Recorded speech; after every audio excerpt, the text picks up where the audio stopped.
બનાસકાંઠાથી હાલ મહત્વના સમાચાર સામે આવ્યા છે, જ્યાં વાવના ઉચપા ગામના શિક્ષકને સસ્પેન્ડ કરી દેવામાં આવ્યો છે। મંતવ્ય ન્યૂઝના અહેવાલની ધારદાર અસર થયેલી જોવા મળી રહી છે। શિક્ષકને સસ્પેન્ડ કરી દેવામાં આવ્યો છે। 2 વર્ષથી સતત ગેરહાજર રહેલ શિક્ષકને સસ્પેન્ડ કરાયા છે। મંતવ્ય ન્યૂઝ દ્વારા સમાચાર પ્રકાશિત કરવામાં આવ્યા હતા। તો દર્શનભાઈ પટેલ નામના શિક્ષકને સસ્પેન્ડ કરવામાં આવ્યા હોવાની વિગતો અત્યારે સામે આવી છે।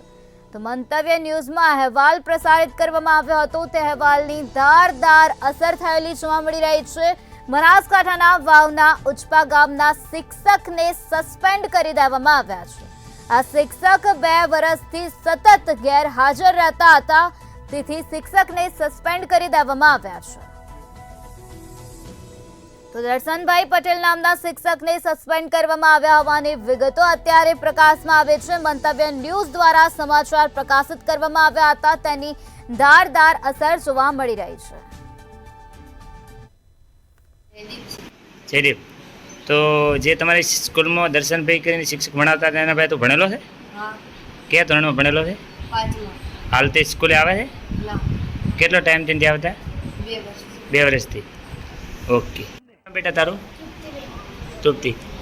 તો હાલ કયા ધોરણમાં ભણે તું? 7માં। દર્શનભાઈ ભાઈ જે શિક્ષક હતા એના ભાઈ ભણેલી છે? હા, કયા ધોરણમાં?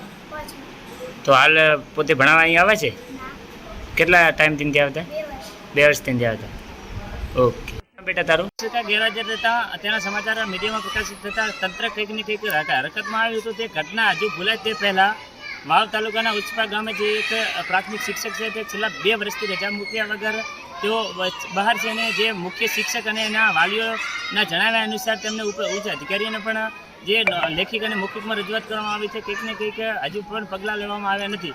અને વાલીઓના જે જણાવ્યા અનુસાર તેઓને ચીમકી પણ ઉચ્ચારી છે, અને જો 1 મહિનામાં આ શિક્ષકને બરકત કરી અને બીજા શિક્ષકની ભરતી કરવામાં નહીં આવે તો શાળાને તાળાબંધી કરવામાં આવશે અને ભૂખ હડતાલ જેવી ચીમકી પણ ઉચ્ચારી છે।